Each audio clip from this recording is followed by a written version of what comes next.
Should I wait? It's three. Okay. Oh, we're getting ready to start. Oh, thank you. Aye. Yes. It is 3 o'clock. We're going to go ahead and get started with our commission meeting. I'd like to welcome everyone that's here today. This is our regular commission meeting held on November 28th, 2023 at 3 p.m. in the commission chambers. I would like to excuse Commissioner Horrocks. He is out of town. And I would also like to make sure everyone has signed in the back of the room, if you would, please, so we have everyone on. If you have cell phones, please silence them or turn them off. And we will go ahead and start with a prayer by Sherry. Has Sherry made it in here yet? There she Oh, is. there you are. Okay, Sherry Bolton will give us a prayer, and that will be followed by Commissioner Larson leading us in the Pledge of Allegiance. Over to the mic, Sherry.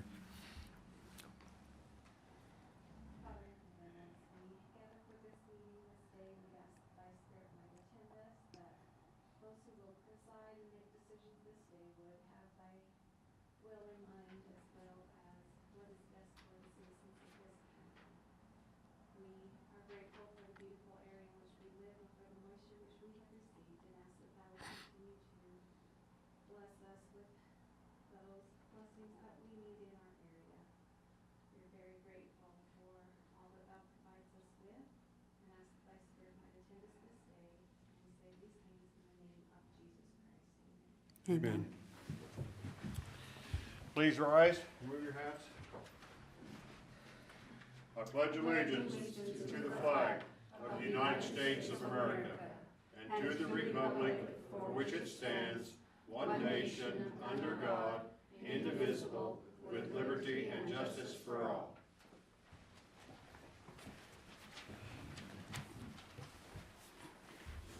Thank you.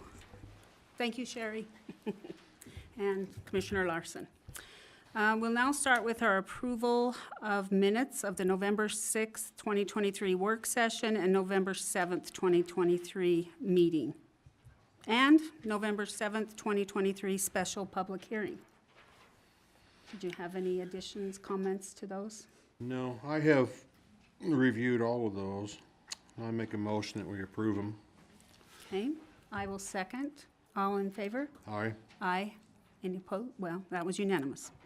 So we'll move on to number 2, which is the report of warrants. This will be our Clerk-Auditor, Mike Wilkins. Commissioners, we have warrants for the last 3 weeks. First one is November 9th in the total amount of $407,043.53. That did include a check to Pro West for roofing at the Western Park for $81,000. And there were some other little ones there, one-time payments there to UDOT, portion of the bridge being built down in Brush Creek for $12,800. Cybersecurity training, $14,000, and Williamson Goodwin trucks for Sander for the road department, $42,800. Also, the next check run, November 16th, in the amount of $951,110.05.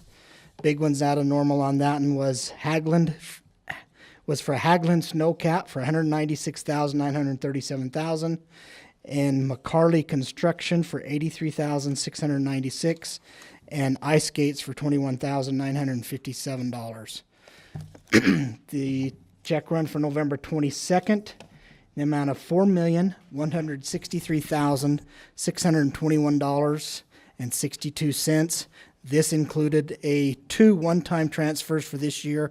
Transfer to Western Park for $3,526,400, and a transfer to the transient room tax from the general fund. Those are both from the general fund for $422,350. And there were no claims these 3 times around. Okay, thank you. So, since we have no claims on number 3, we will move to number 4, which is tax matters. And looks like our treasurer, Wendi Long, has a tax matter. And I believe our assessor, Barbara Simper, also has a tax matter. Good afternoon, Commissioners. I have two tax matters today. Both of them are in the name of UBAG, Uintah Basin Association of Governments. We've done several of these in the past few weeks, so I have a couple more to bring to you today. The first one, this property is serial number 0513101773. This property was sold to an individual in 2022, and it was not taken out of a non-taxing district. So we have put that back into the taxing district so that the individual will be taxed on it now. So there is an escape tax that will be put on for 2022 and 2023, total of $1,225.71. Okay. I don't know if you want to do these separately. This one's an escape tax, the next one is an abatement, so. I'd make a motion to approve that as presented. Okay, I will second. All in favor? Aye. Aye. Thank you. Thank you. I will send notification to this individual, and I will give them 30 days without penalty because it is so close to our deadline. I should have mentioned that before the motion, but I will notify them that they will have 30 days to pay it without penalty because they were not aware of the tax. Okay. Okay. The next one that I have, there are four properties that they are in the name of UBAG, and they will not be sold to individuals before the end of the year. So the tax, it has been accumulating a tax on it because it's been in a taxing district. So the tax on those needs to be abated in the amount of $1,310.88. And just quickly, I can read off the serial numbers for the record. 1704102001 for $327.72. Serial number 1704102002 for the same amount, $327.72. Serial number 1704102003 for $327.72. And the last one, 1704102004 for $327.72. And again, that total is $1,310.88 that needs to be abated and adjusted off of the tax roll. And that's all I have. Okay. Make a motion we accept those as presented. And I will second that. All in favor? Aye. Aye. Thank you. Thank you.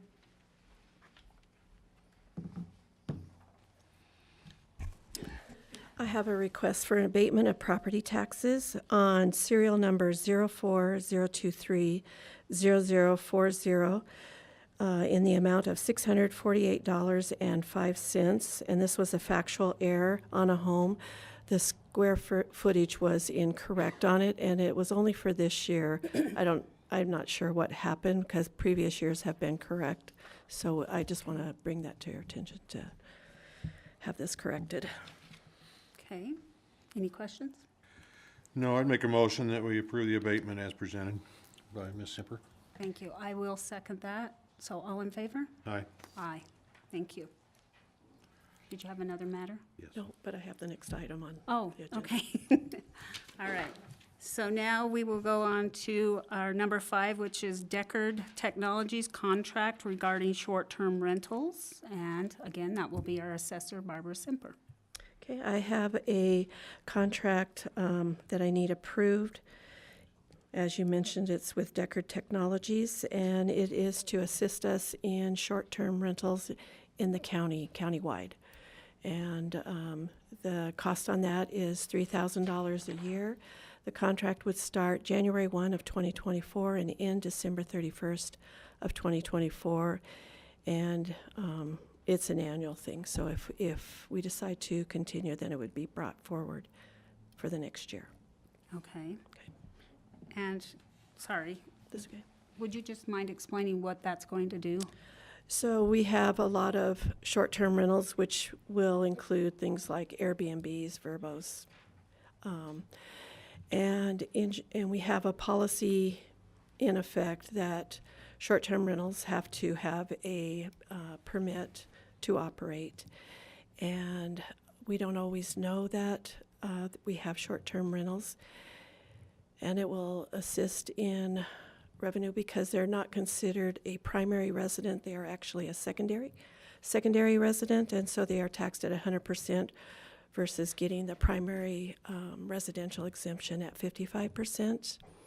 And there's also is it called sales tax? Does that include if they're within the cities? Or is Yeah, that it different? will help me identify the ones for the city also, Okay. and which I am in charge of those properties as far as assessing. Okay. And I think they are trying to move forward with policies on that, but Okay. Perfect. Thank you. Any questions? No, I'd make a motion that we approve the contract with DECKARD Technology effective January 1 through December 31st of 2024 in the amount of $3,000. I will second that. So all in favor? Aye. Aye. Thank you. thank you. Okay, thank you. It's okay. Thank you. Item number 6 on the agenda has been tabled. We're trying to gather more information, so that will be on a future agenda. So we'll go to item number 7, which is the Museum General Operating Support Grant, and our librarian, Sam Passey, will present this.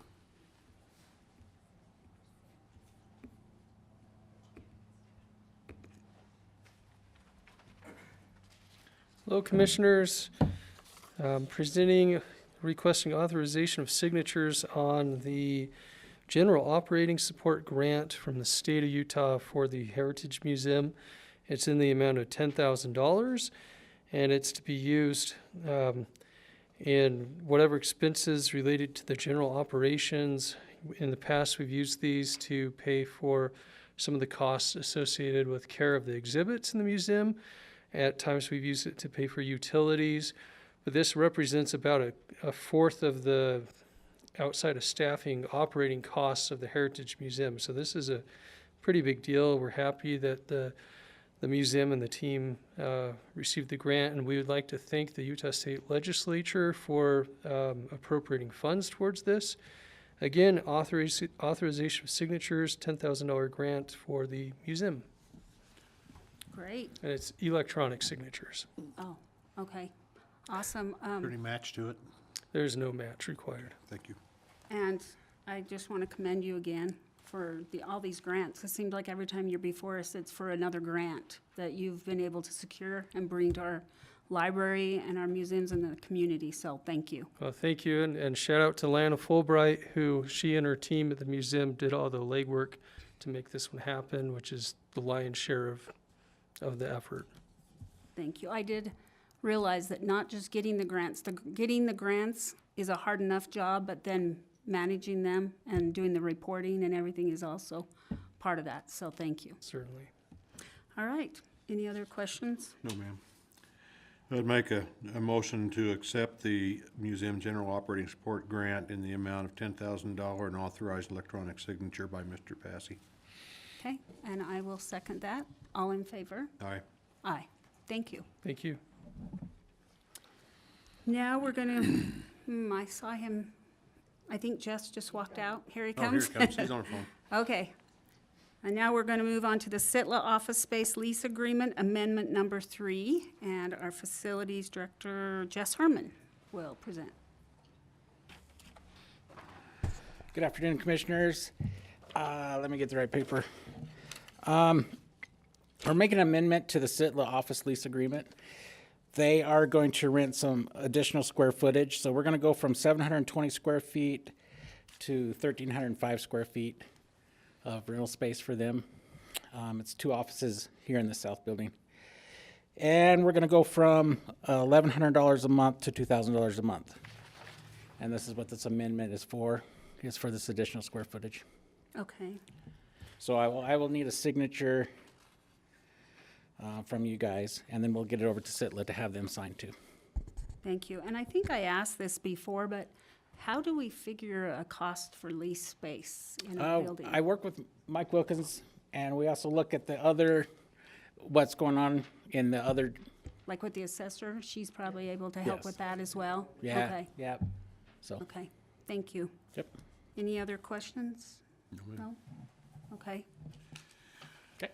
I'd make a motion to approve the amendment for the SITLA office space lease agreement, number 3, to the Okay. amount of $2,000 per month between Uintah County and SITLA. thank you. I will second that motion. All in favor? Aye. Aye. Thank you. Thanks. Okay, number 9 is our public defender contract form approvals. This will be Lance Dean, our public defender's office.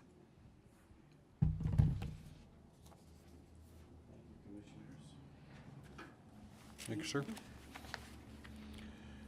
I know we just went through form approvals on the contract, but one of the things that happened as a result of interviews that we did when we opened up the contracts up again and did interviews, we noticed that there were a couple gaps that were missing. One of them is how to deal with complaints when client complaints come in.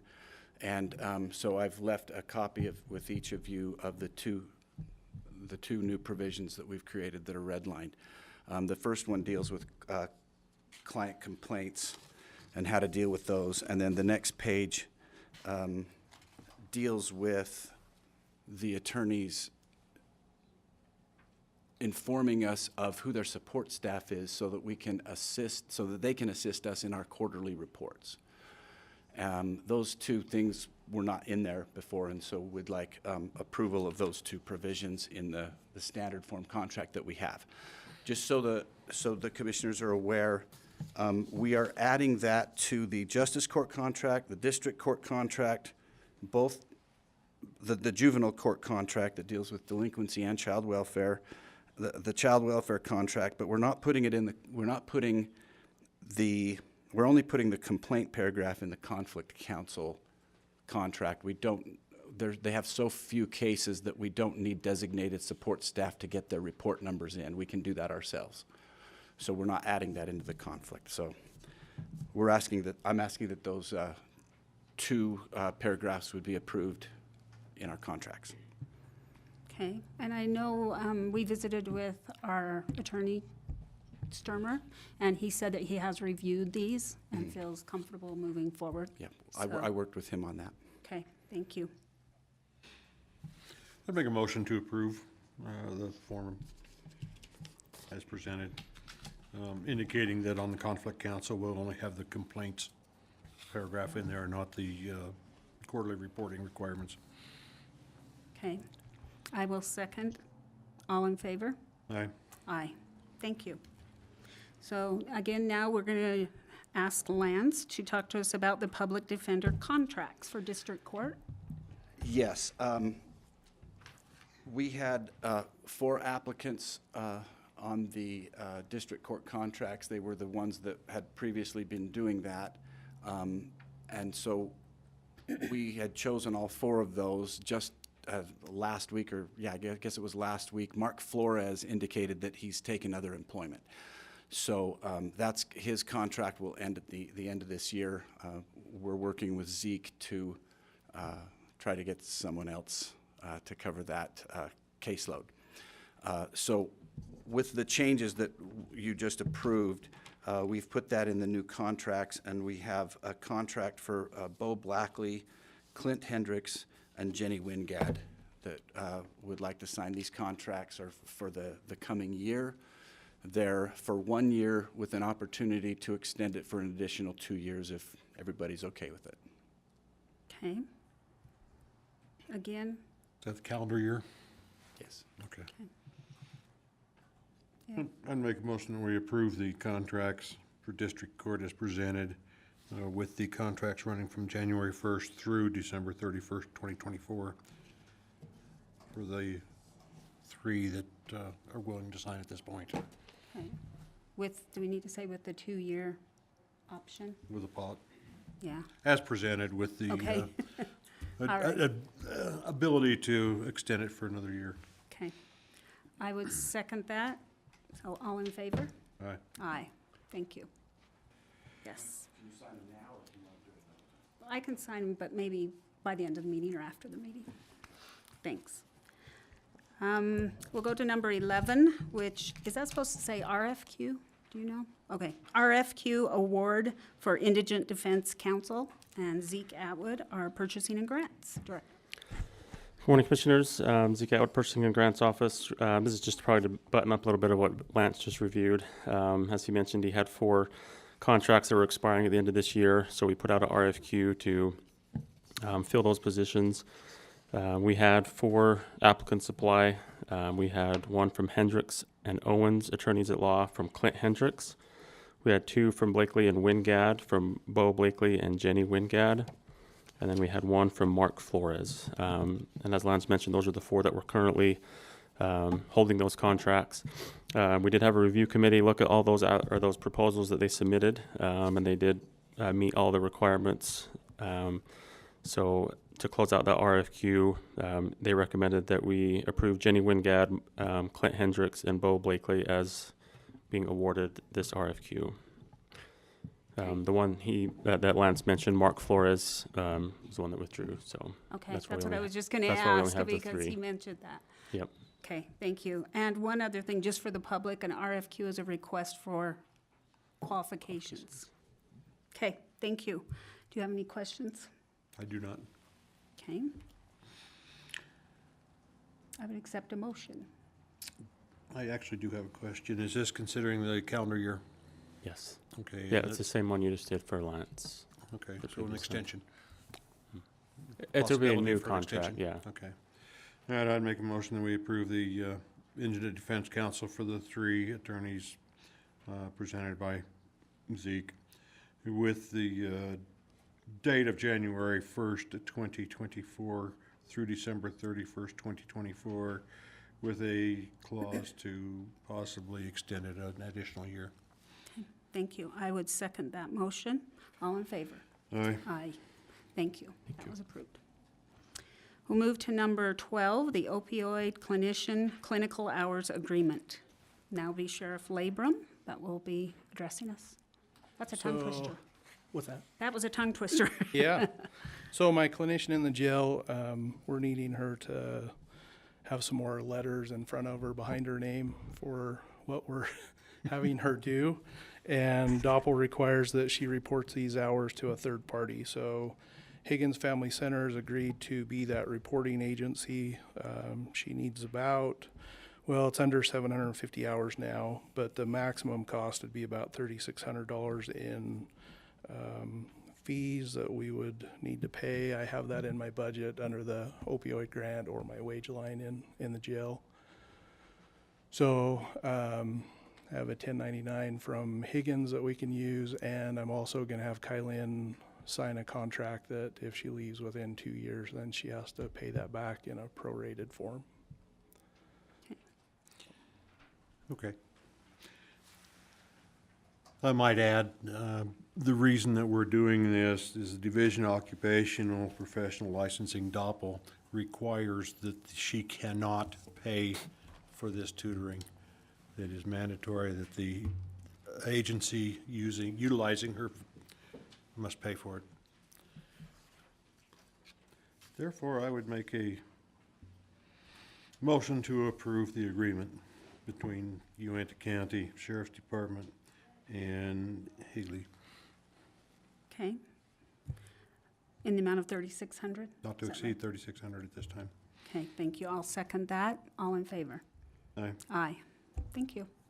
You have the next one as well, it looks like. The Utah Commission on Criminal and Juvenile Justice Data Sharing Memorandum of Understanding. Yes. So this MOU is kind of a heavy lift that the legislature has afforded us. Usually when they mandate something for us to complete, it just lands on the county to complete it. This one, they're actually putting out a hand to have an agreement that they will mine the data that they're needing because of this statute from from the jail. So they would need access to our Spillman program so that they can mine this data out of our system that we're already legislatively mandated to give them. So it helps me out a lot. It frees up some of my man hours. So Great. Any So other? it'd be a signature from Tom Ross, who is the director of CCJJ, and myself. As soon as I get those, I can get that to the clerk. Oh, okay. So this doesn't have to be signed by us at all? No, by me. Okay. Any other questions? No, I'd make a motion to approve the memorandum of understanding between UCJJ and Uintah County, authorizing Sheriff Labram to sign it electronically if need be. It's physical that? signature. Okay. I'll second that. All in favor? Aye. Aye. Thank you. Okay, we're now on number 14, VOCA presentation for CJC, and this will be Angie Simper. And you're going to have to tell them what those acronyms mean, please. So, I'm presenting for the Children's Justice Center, the CJC. I was just hired as the new director there. I'm really excited to start working there. I just pulled a few statistics for the center as of right now this year. It looks like the Children's Justice Center provided services for 594 victims and their families. A little bit about the center. It is a family-friendly environment where law enforcement and child protective services bring children who are who have alleged child abuse, and they are interviewed there. We also have a grant for medical providers to come in and do forensic exams on the children. They are contracted with Primary Children's Hospital. We also have contracts with the National Children's Alliance and the Victims of Crimes Act to provide mental health services. So, in a sense, the Children's Justice Center was designed to be a one-stop for families and victims, child victims, to have everything that they could possibly need done in one center. And we are definitely working hard to make that possible here in Uintah County and Daggett County. We also provide services for Daggett County as well. It looks like in 2023 to date, we had 19 medical exams at the Children's Justice Center. We're working really hard on getting that program a little bit more proactive. Instead of the staff, law enforcement, and child protective services determining who may need or not need a medical exam, we are now giving all of our disclosures and information to the medical providers themselves so they can use those awesome degrees and determine who needs an exam and who doesn't. So we're trying to bring them on board a little bit more. As far as our mental health program, we provided a assessment tool that we give to all families that come to the center to 125.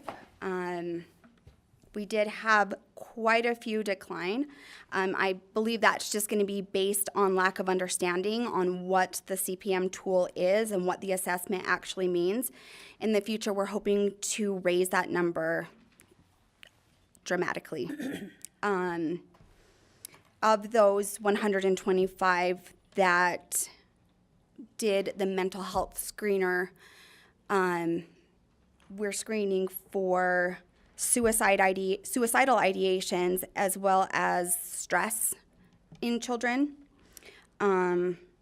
We had 37 of the 125 score high, as well as 7 score high on suicidal ideations.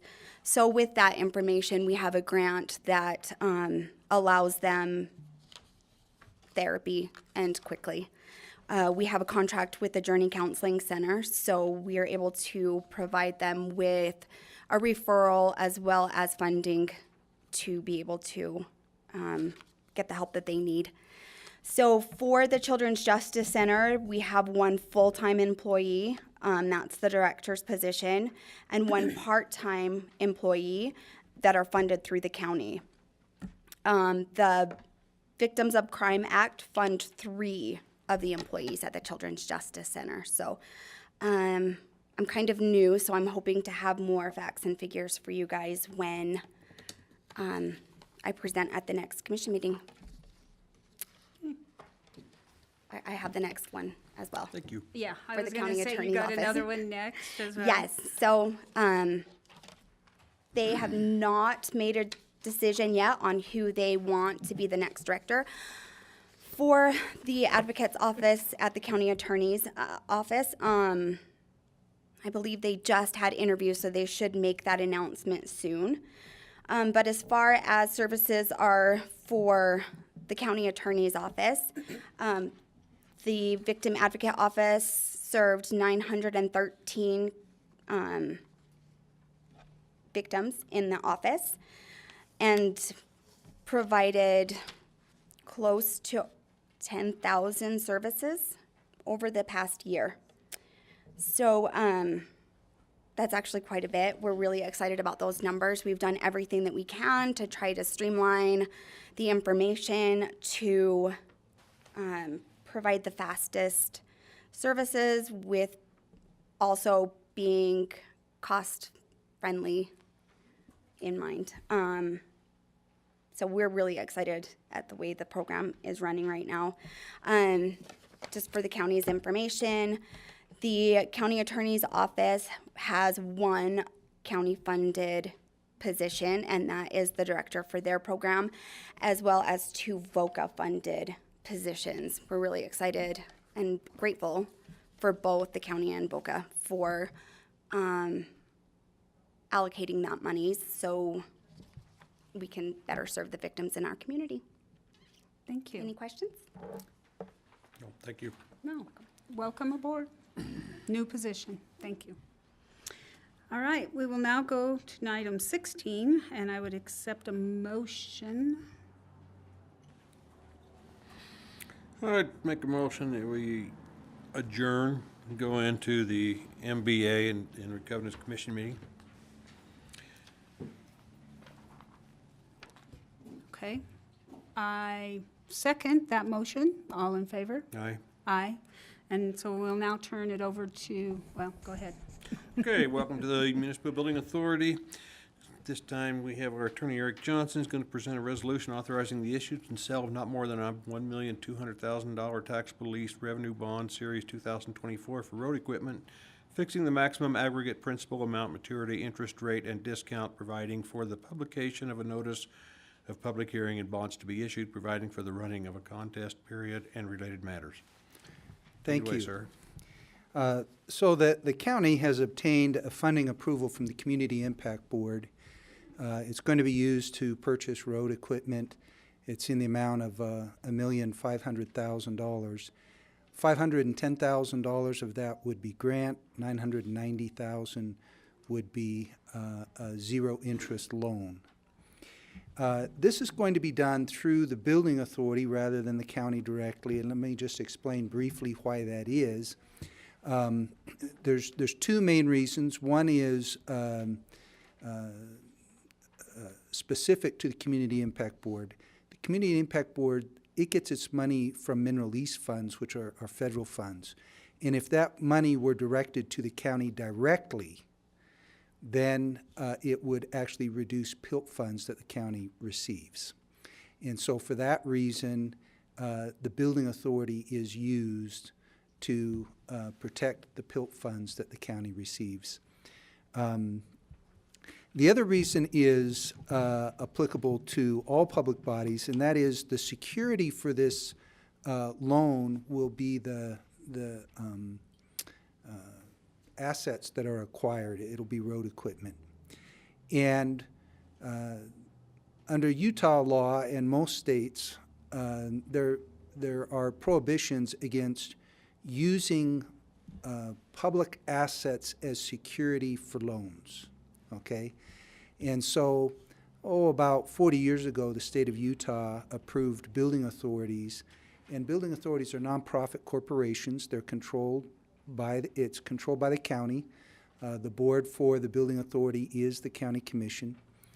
And the building authority can only do what the county commission authorizes it to do.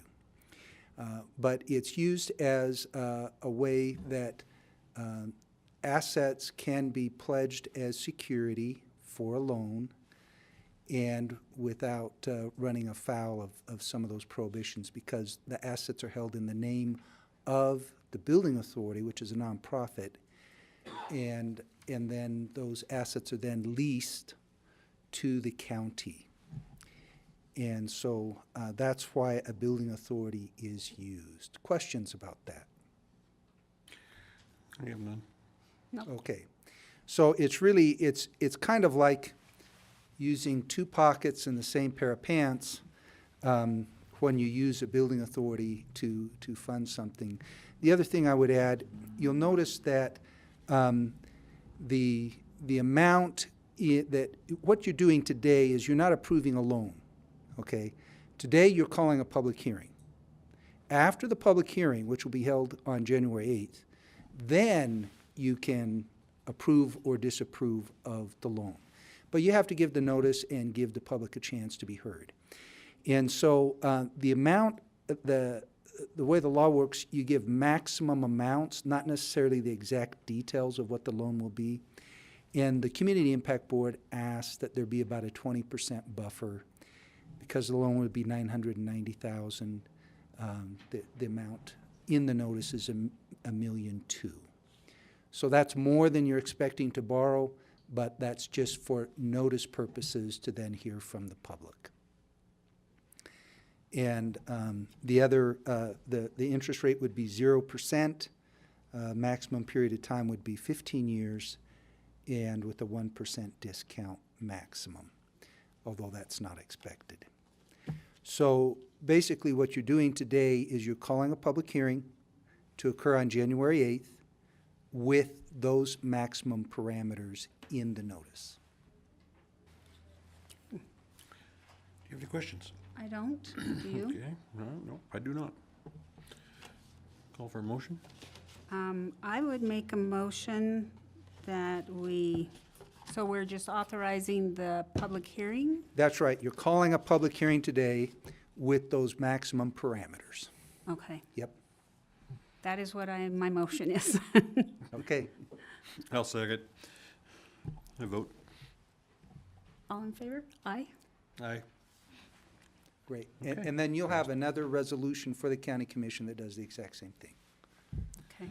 So we will now adjourn the MBA and reconvene our commission meeting. Thank you. Sorry, a side note that I probably didn't mention is Commissioner Larson is the chairman of the MBA. That is why he conducts the business for the MBA. And we didn't mention, did we, that I am acting as the chair for this meeting, if you didn't already They figured that gather that. But because of Commissioner Horrocks is the chairman, but in his absence, I will be serving as the chairman today. Okay, number 19 is a resolution approving the adoption by the Municipal Building Authority of Uintah County. Didn't we just do that? Is this the second part? Yes, we have to approve it now in commission Okay, meeting. that he just mentioned. Okay. Perimeters resolution authorizing the issuance and sale of not more than 1.2 million taxable lease revenue bonds, Series 2024, and related matters. Any questions? Nope. I'd make a motion that we approve the resolution and make a public announcement that January 8th, we will have a public hearing in this matter. Okay, I will second. All in favor? Aye. Aye. Thank you. Number 20 is Sunrise Engineering Agreement for developing flood control monitoring recommendations for the High Line and Upper Canal channels. And Matt Kazir is actually ill today, so Deanna is filling in for him.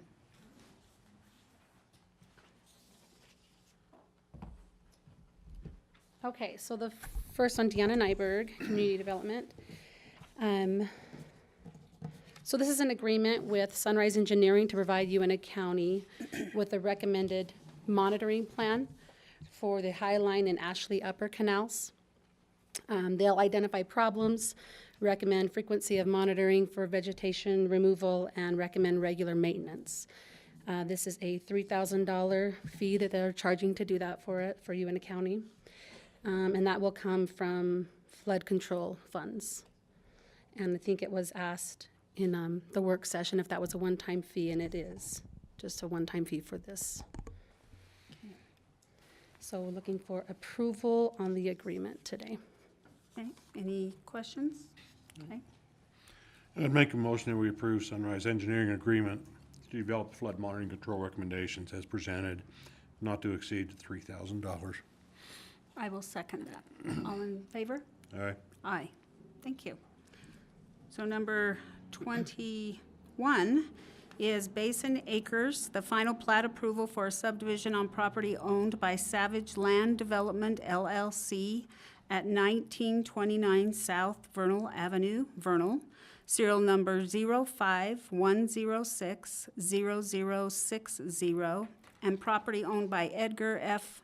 Lacayo at 2021 South Vernal Avenue, Vernal, serial number 0510600061. And that again will be Deanna. Yes. Okay, so as stated, this is the final plat approval. Typically, this won't be something that comes to the commission anymore because of changes in the legislature.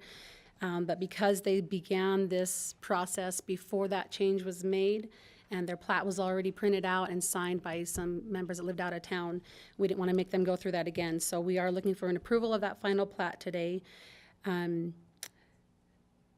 Yep, that's all. Oh, sorry. We are waiting for the original copy of the bond letter. So once we get the approval and the signature, we will still hold on to this until we get that original copy. We've only received an email with a copy of it. And that is all we're waiting on. Okay. Any questions? No. Okay. Make a motion that we approve the final plat for Basin Acres as presented, with the understanding that we will hold the original plat until we do have the original letter for the bond. Okay. I will second. All in favor? Aye. Aye. Thank you.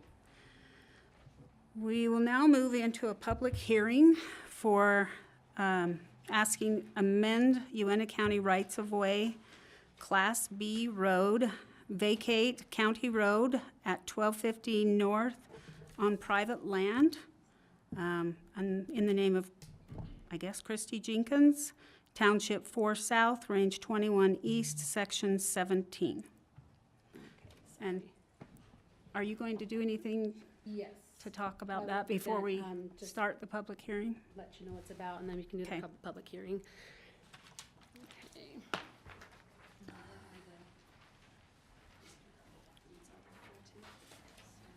Do you need that? Okay. Thank you.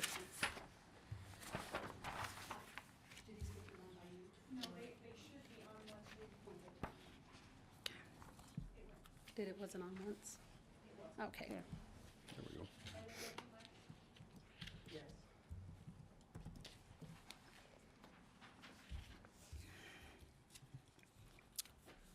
Okay. Okay, so this is, I'll go to a different picture to start, just to kind of show you the area. It's over in the Mazer area near Mazer Elementary.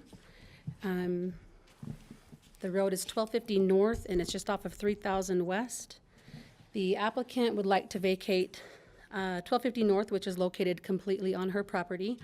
The applicant has stated that she did not know this was a county road until one of the properties along that road was listed for sale. She feels that this is not a county road and has never been a county or public road. She has stated that all improvements and maintenance to the road have only been done by her, and the fact that this is a county road she sees as a taking. Next one. Okay, just to kind of zoom in on the area. So the road, besides the applicant's property, the road has, provides frontage for 4 other properties. This one here owned by Clark's, there's one for Hackford, and then 2 owned by the Oviatt Trust. There was also a minor subdivision that was approved in March, splitting out this house right here on its own property. So that would be a 5th property that has frontage along that road. Let's see here.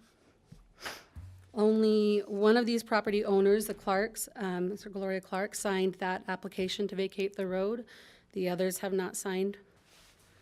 And of all of these, only, let's see, for 3 of the properties, the only frontage they have along a county road is this 1250 North. So you would be eliminating frontage for Hackford's, this Oviatt property, and then this one to be broken out. And I don't know if I said, but that minor subdivision was approved in March. I'll give you that. Okay. So we'll pull up the road history here.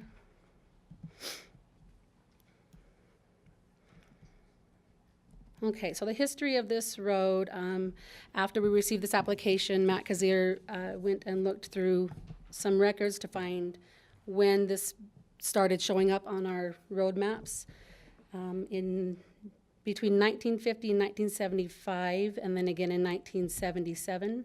1250 North was not shown on any maps. And then 1986 and 1989 on the road maintenance maps, 1250 North was shown as a Class D unmaintained county road. In 94, 96, and 97 on the transportation maps, 1250 North was shown as a Class D unmaintained county road. And then from 1998 to present, on the transportation system maps, 1250 North is shown as a Class B paved road. The road department wasn't ever able to find any records of any kind of maintenance or construction done on this road by them.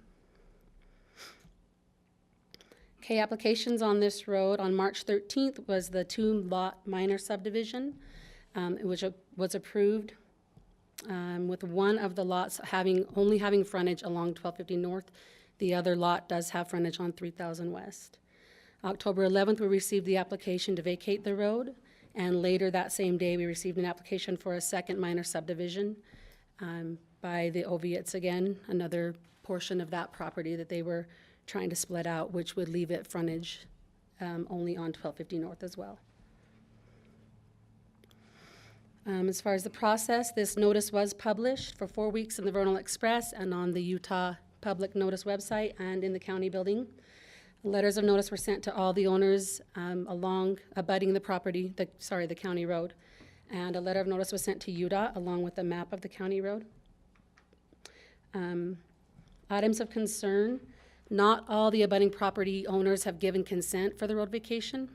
And currently the properties along this road have the ability to divide their properties. If this road is vacated, they won't have that ability anymore. And then from UDOT, they're concerned, they said, through the public hearing process, you will want to confirm that vacating this road will not eliminate access to other private properties along the road without their consent. Oh, I should have zoomed in. It's pretty small. For the recommendations, today it's not an action item, it's just the public hearing. But community development does recommend that if it's approved, you receive consent from each property owner who has frontage along the road, and that easements are established for each of the properties that this road accesses. And that's the end of what I have, unless you have any questions. I did have one. It shows that on the application, so both the application to vacate and the minor subdivision application were received on the same day? Right. Okay. And I know that a lot of these things are by time. Like you said, the one we approved in March. Right. Do we know which one was submitted first on the 11th? Yes. The vacation. The road vacation application was submitted first, right?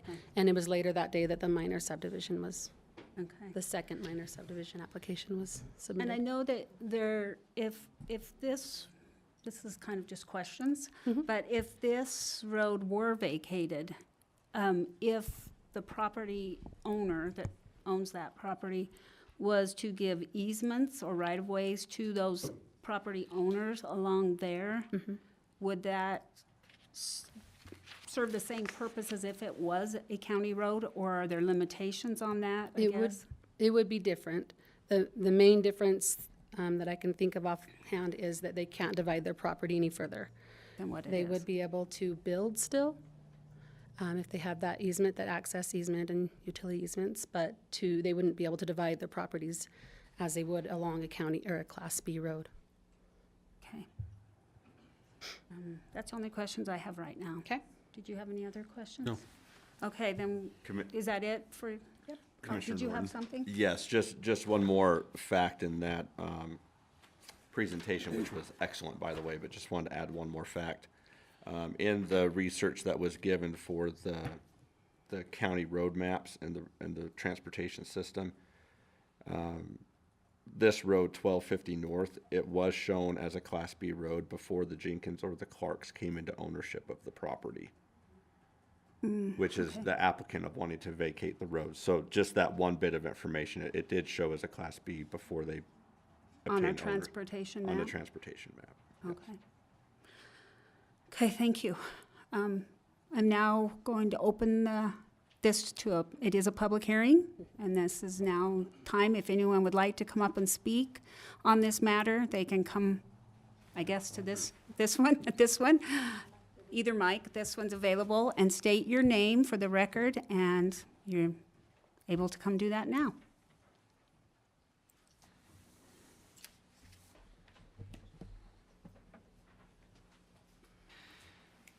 Hello, I'm Justin White. So we are actually under contract for the property at 1217 North, 3000 East. They are subdividing a part of that. We're purchasing the home that actually is on 3000 East. West, I believe you're saying west, is that West, correct? sorry. Okay. Yep, 3000 West. The modular home that was cut out back in March, if that road is vacated, only has access through like a 10-foot wide road that goes through the middle of the property that we're under contract. So it would potentially, definitely it's not great for us to have somebody that lives in that home travel through our property to get to it if that 1250 North is vacated, so. Okay. That's all I have. Thank you.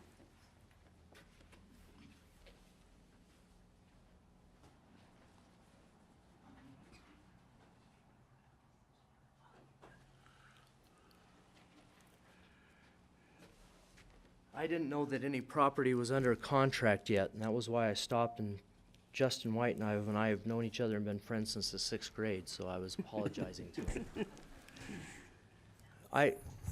No, we're good, thank you. Can you state your name, please? Absolutely, my name is Jed Labrum, I'm an attorney here in Vernal, and I represent Christy Jenkins. And we're not here to start a war or anything like that, but the two items that I would just, there's several items I'd like to touch on, but when this came to Christy Jenkins's attention as even being considered in any way, shape, or form a county road, it resulted from the minor subdivision that occurred.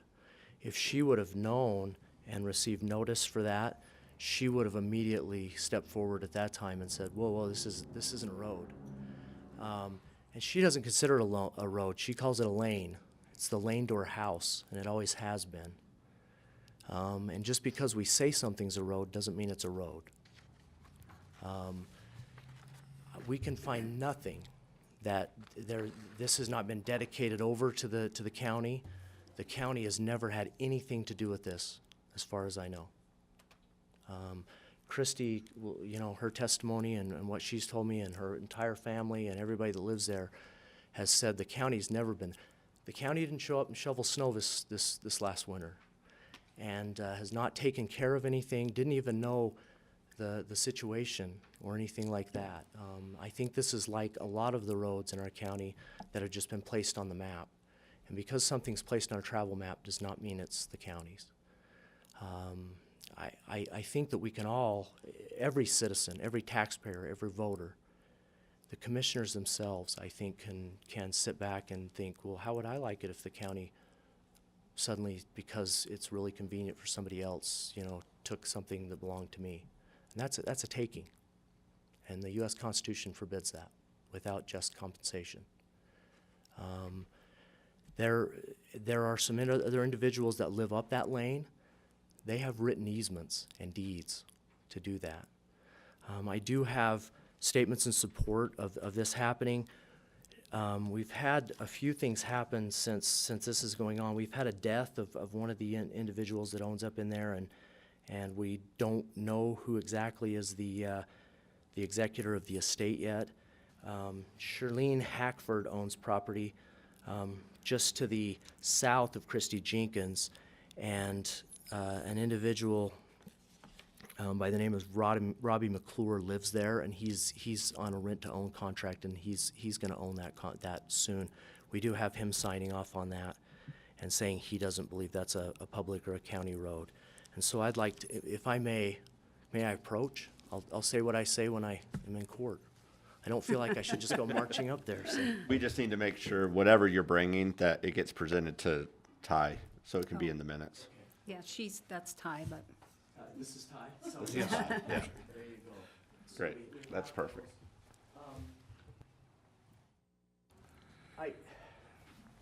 I don't want this. This is my county, so I don't want to take on my own county. I'm a part of this, but I don't want to take on any individuals or anything else. If this minor subdivision was never approved, this wouldn't be an issue. And if people would have known what was going on, I don't think it would have been approved. This issue would have come to a head then. And so, I mean, I don't think that I know we don't require citizens to go look at a travel map on a regular basis to see if their property's been listed on it. If we did, I mean, that's scary.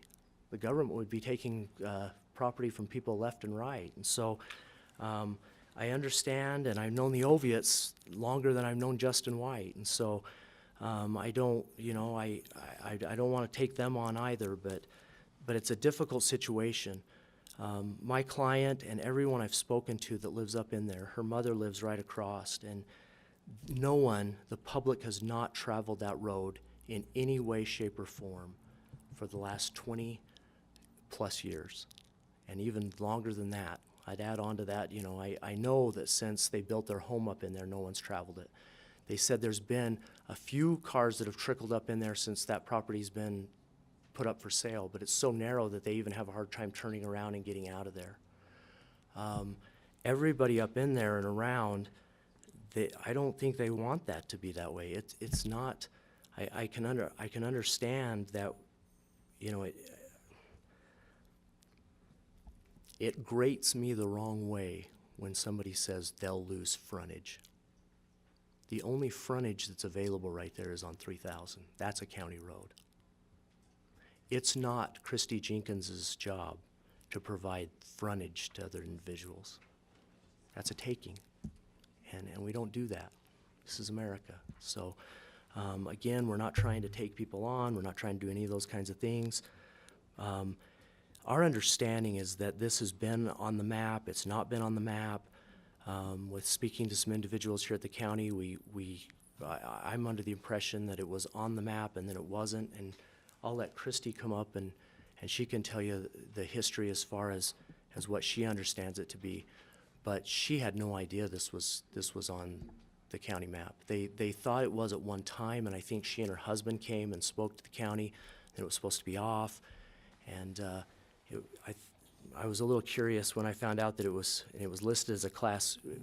Am I right on this? Was it listed as a Class B until this became an issue? And now it's a Class B now. B as in boy. Okay. Yes. Okay. Yeah, I mean, I haven't found any evidence that the county is, I think that the county did the same thing that Christy Jenkins did when this became an issue. It was like, this is a what? And everybody then started looking at it and finding out what it was, you know, about and things like that. The individuals that have been traveling traveling that lane for the last 21 plus years are individuals that have written easements and things like that, and that there's no kind of, you know, there's no evidence that the public has traveled that for any reason. And there's no evidence at all. Christy has said that the county has never been on that road in any capacity. The first time she saw any county employees was when this became an issue. I made a phone call, and then a few days later, she said that the civil attorney for the county and Matt Krazier and some other individuals were up there looking at it. And they asked some questions to me. You know, they said, well, it looks like there was some blacktop put on that at one time. There was, by the Jenkinses. They've filled the potholes, they've leveled it, they've done everything. They've moved the snow. I don't think that this is, I don't think there's any reason, there's no justification legally that I can find that this would be a public road.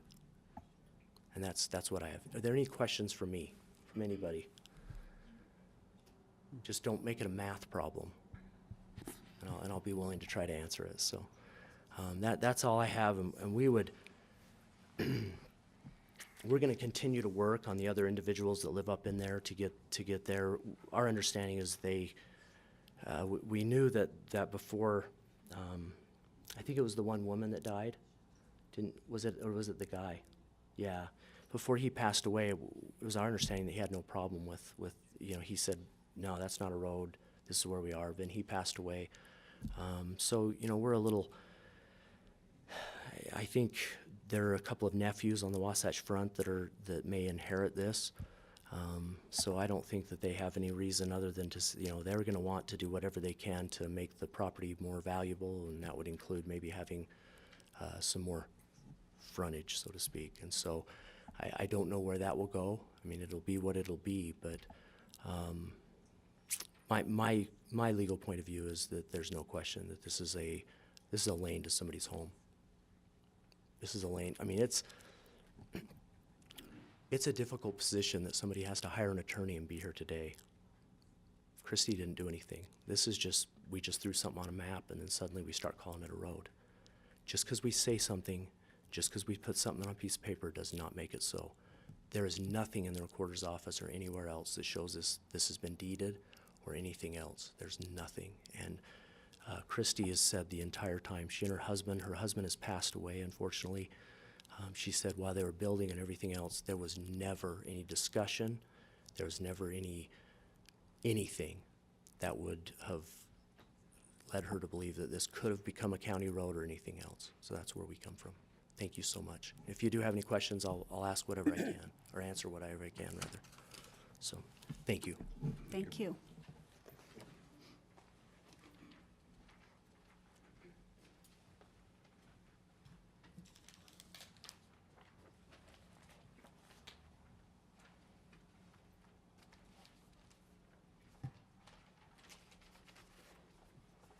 Okay, you have to forgive me. I'm Christy Jenkins. My concern is my lane, private property, which is documented on my legal tax form that I paid legal taxes on and have done since I bought the property from my parents. Everybody up in there has a legal easement, and I think we submitted it with the vacate form to see that it's not traveled publicly, and everybody that needs to get in and out of that, their property has a legal recorded easement. When we run a title or preliminary title search, everything was up to Morgan Clark selling it to the Jenkins, which is my father selling it to me.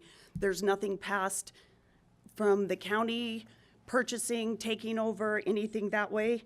The reason it is paved is back in 1982, 83, Kerm Hackford, one of the property owners up there that Robbie McClure is purchasing it from, him and Boyd Ashby had a legal, or an agreement, and it's written, that they would maintain the lane if Kerm could use the lane to live up in that property, and that is why there is asphalt down. Since then, my husband and I, we would repair the potholes. We would put road base down. We would scrape the snow in the winter. There has never been a county vehicle on that road to maintain in the last 20 years that I've been there. I've got people that will testify. I've got my UPS man that drives up there daily, dodging the potholes, you know, to let them know. My other concern is that the Oviates never did have a right-of-way or an easement up that lane. They did in between their properties, the little modular and the big house, and they got rid of their easement or their right-of-way when they had everything rezoned. The little modular has been rezoned since we vacated the lane or put the application in for the lane, so I'm not sure what's going on there. My other concern is emergency vehicles. My lane is I can put a panel up which is 16 feet, and that cuts off from the side of the road. So there's one vehicle that can go up there. So my concern is if we ever needed an emergency vehicle, there's no way that this lane will support the traffic that you guys are wanting to put through there and to be able to have passing. It's just not doable. People can't even turn around. They come up into my property and up into Robbie's property to turn around if they go up the lane to look at the field that is for sale.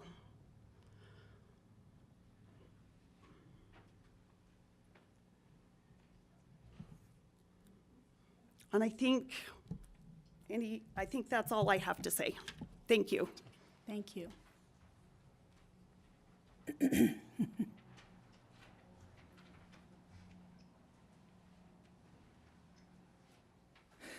My name is TJ Batty. My legal name, although rarely used, is Timothy James Batty. Now, the fact that it is rarely used, but it is my legal name, does that now make it not my name? Question to pose. So today I do feel as though I'm Napoleon Dynamite. But do feelings change laws? The earliest record that it shows that this place was a county map was when I was a bouncy baby boy, yet to be potty trained. 1986, prior to the applicant even owning the property. Now, as the executor for the Orfe Oviatt Trust, we have done what we are required to do, which is best for the beneficiaries of the trust, which we went ahead, did our due diligence, hiring an engineering firm to do research and provide us with information that this 1250 North Road was a Class B road. Following the approval that went through the necessary and proper channels, we subdivided this lot. And as testified or witnessed or whatever by Mr. White, we have made decisions which will have an economic impact on individuals. Now, with the due diligence that's been done, and if the county reverses its approval of the minor subdivision and takes away the Class B road, my concern would be for other properties that I own through other entities throughout the county. What happens if someone, a neighbor, who decides that he or she either personally dislikes me, dislikes my development, could he or she say, you know what? There's only 2 property owners on this road. I'm going to say this road never was a road. It's always been my road. Even after I put in thousands, tens of thousands, maybe even millions of dollars into development. So for the county to vacate this road after 1986, when it first shows on the map, would be creating a dangerous precedence that our county could suffer from for generations.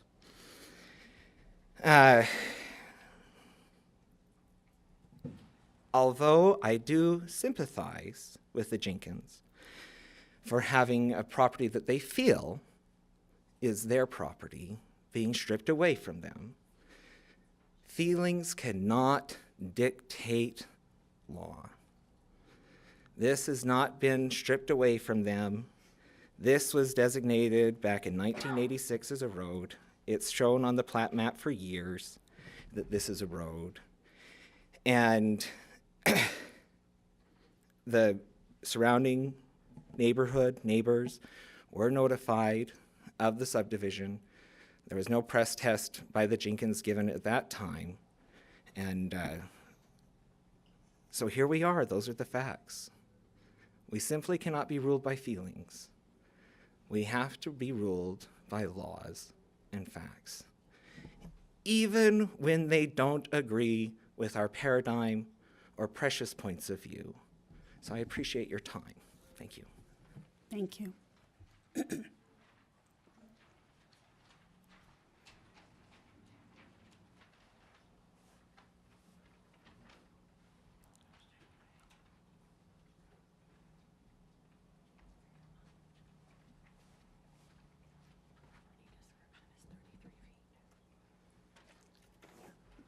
You want to say that? No, you want to get rid of my go. Gloria Clark. I'm the previous owner. I bought the property from, excuse me, Boyd Ashby in around 1981, 1982. We deeded right-of-way to Boyd for 32 feet, I believe is what it was. At that time, the road was kind of a dirt road, like you would drive down a pasture and there was grass in the middle. That's the kind of right-of-way and road we had. At that time, it was private property, no road, because it was an easement. Shows on your deeds, or on my deeds and on Chris's deeds. There has been, excuse me, we have not had any problems with the Oviates. They were absolutely perfect neighbors. And they knew that that was our road. The only time they ever used it is if Clark's sheep got out at the top, I stood at the bottom and we put him through the gate, and he put a gate there. I don't know where this came from. I was not aware of a road other than I did receive, you got a drink. I did receive a call one day for someone that was working in the county, and she said, this is what's happening. They're taking these little roads and they want to put them in roads and turn them into the state, and they got money from them. That's all I know. And this is where we're at now today. Like I said, Oviates never had a right-of-way, and when they rezoned, we never received a letter. Did you receive a letter? And we asked about this. Why wasn't we notified? And he says, Mr. Kazir said, we didn't need to. So this is why we're here today. Thank you. Thank you.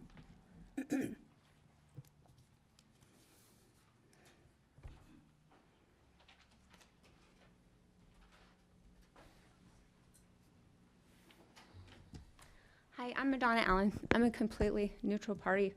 I'm just a realtor, so I have a lot of questions I was writing down. I think some of them's been addressed. But I was just curious, who cemented the road on 1250 North? And I think it was contracted out, if that's what I understood. Back in 1982, we had. So hold on. We need to make sure in a public hearing, all comments need to be addressed to the county commission. Oh, okay. If there's other questions that you may have with other people, we would just ask that you you can talk out in the hallway or something like that. No, Sorry, it's okay. I was just trying making to sure keep with that, the I procedure. understood. But yeah, okay, so my questions were, who cemented the 1250 North property? Oh yeah, asphalt. And then what change was prior to the 1986 on the meet and bounds to show the property description of the property? Because that's when it appeared as a road on the maps. What were the meets and bounds that were in existence when Jenkins purchased the property? And then is there a legal width to qualify it as a county road? And then if Jenkins is the lawful rightful owner, would they allow an easement for the gentleman that's purchasing the home on the previously approved subdivision for that manufactured? I believe property shouldn't be taken from anybody and needs to stay with the rightful owner. That's all I have. Thank you. Thank you. If the commission will allow me, I can answer a couple of those questions, and I actually have pictures of the easement itself. I think that there's probably a misconception that it's paved. It's not. There's evidence of asphalt, and that's it. And so, am I allowed to just? Just as a comment, yes. Yeah, this is so in regard to what the description says, the legal description for that lane has been the same the entire time, and it's never changed. And if we are, and I agree, and I've known TJ even longer than I've known the Oviates and everybody else, and I'm not trying to jam anybody up here. I want people to know that. Being an attorney some days is hard. Sometimes you step in the middle of something and you've got people that you know and your friends on all sides of it. So I agree with TJ. The law should prevail in this. This property, and to answer Ms. Allen's question, the property, the description has always been, it's been the same the entire time. It's never changed. There's never been any deeding.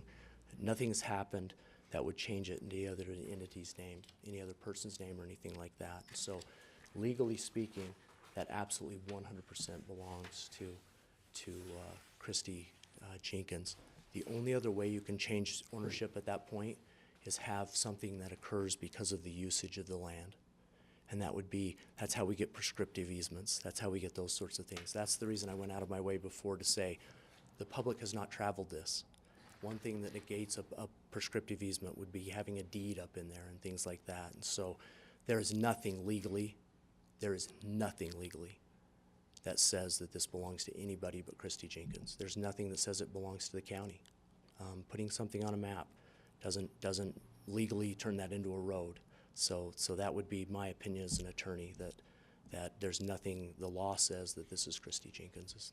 I thank you, and I'm sorry. I took a second bite at the apple, and I apologize for that. Thank you.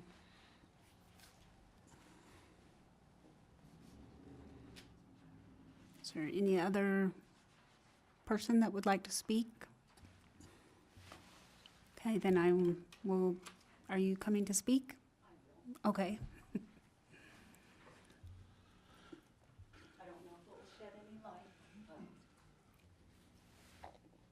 I started for the county a long time ago. You have to state your name. Brenda McDonald, 1991. At that time, Randy was preparing to digitize all the roads. He and back then, the assessor, which was Pudge Merkley, had been working together to gather all the roads that they could throughout the county. So when Pudge would find something to add to the roads, he would let Randy know. They would draw them on. 1991, they digitized those maps. They took maps from BLM. They took maps from what Pudge had found out there while he was out assessing properties. They took roads from the maps from the Forest Service, from the tribe, the state, and they digitized to put everything on one map back in 1991. They had been prepping for that for years before. How many years exactly, I'm not sure, because I wasn't here at that point. But I do know they were working, getting ready to digitize and put our maps on everything on one digitized map. I know they were adding roads. The theory back then was it was easier to get the roads on than to try to get them on later, so they were trying to gather up everything they could. Some of those were drawn in on paper maps before this digitized map came in. I looked at the description as I sat back there on my phone and pulled it up. Yes, the property has always been the 33 feet frontage is her description. That whole road back there is all her description on her property. Just a little bit of information. Thank you. Mm-hmm.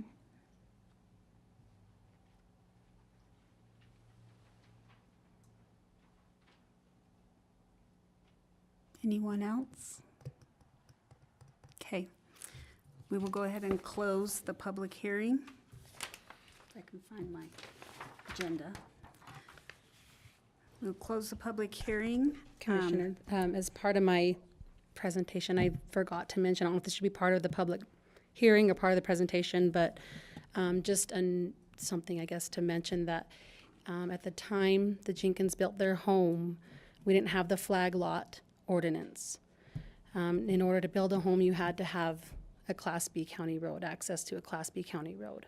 So that is another, I guess, indication that that was a Class B road at the time.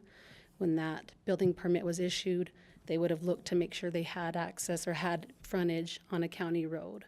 And so that's just one of the things that I guess I needed to mention. Her mention of 33 feet is what made me realize, made me think of flag lots, and that is not a flag lot. Also, the legal nonconforming lots were set aside in 2005, so those also were lots that were done after the Jenkins built their home. So just kind of putting that out there that you did need a county road to build a home in that, I think it was 2003, when the house was built. So just another note. Which that's different now. Yeah, correct? that has changed. Yeah. Okay. Right. In those days, you would have had to have a Class B county road, though. Okay. Thank you. Mm-hmm.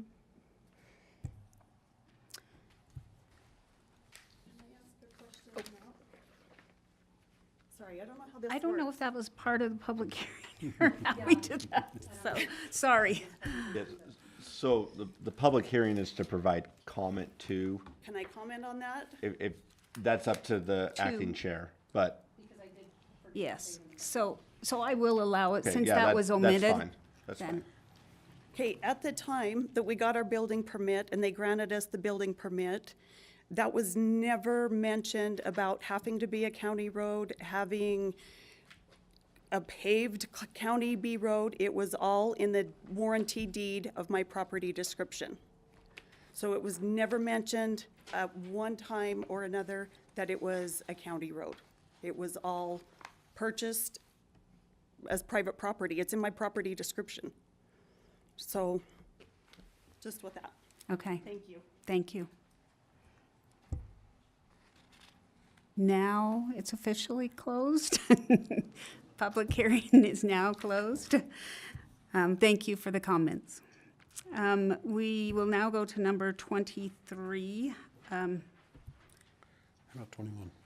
Yeah, we did 22.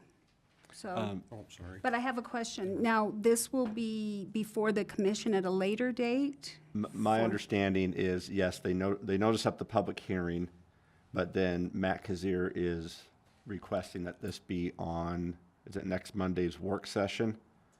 So, but they wanted to have the public hearing so there wasn't further delay, so those comments can be received, but then he's gonna ask that this be put on the agenda for next Monday's work session. Okay. So then if you all wanted deliberate. discussion and then. have follow-up questions or whatever. That's Okay. But we don't make decisions in the work session, so no, that the would be. earliest it could be would be be next Tuesday. Tuesday. Okay. Okay. That's just information for everyone. Thank you. We'll go to number 23, which is board appointments. And at this time, we are wanting to make actual, it's not board appointments, that's how it was put on the agenda, but we have two openings on the Utah Central Water Conservancy Board. And we need to notify the governor of the people that have applied for that position. We've been asked to have 3. There are 2 positions available, and we have been asked to provide 3 individuals for those 2 separate each spot, and we only received 2 applications total.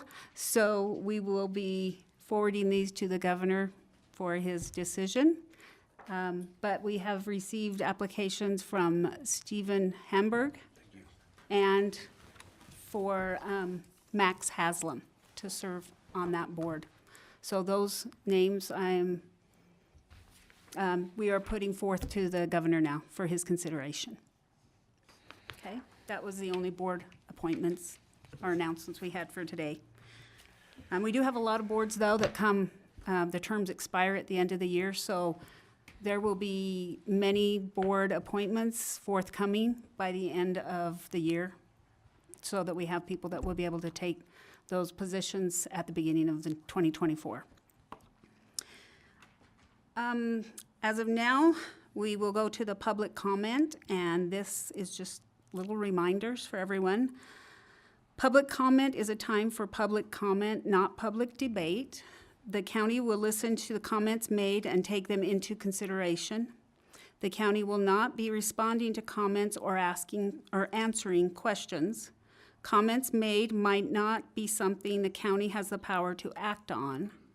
This is a recorded public meeting. If someone would like to make a comment, they will need to wait until the microphone is available and state their name for the record. Please be respectful. No interrupting. Please wait your turn. A total of, 12 minutes will be allotted for public comment. Each speaker will have up to 3 minutes to make their comments. So if anyone would like to give any public comment, please come to the microphone and state your name. That was a lot of reading for no one to comment. Okay, we read that every time, just so it's a reminder of the public comment rules. But if there is no public comment, I would accept, oh, you do have public comment. Sorry, it's the same thing. So, I know. State your name, please. Yeah. Napoleon Dynamite. I'm just kidding. I just want to say thank you guys for all that you do for the county. I know at times it requires that you take a lot of heat, and there are things that happen within the realms of the county rooms that you can't disclose to public due to laws. And at times that may incite public ridicule, and you may even be defamed. Thank you, both of you, and to Mr. Horrocks, Commissioner Horrocks, and for doing what you feel is best, even when it costs you personal happiness and maybe even at times personal safety. So thank you. Thank you. Thank you. Is there any other public comment? Okay, seeing none, I would now accept a motion to adjourn. Make a motion to adjourn. Thank you.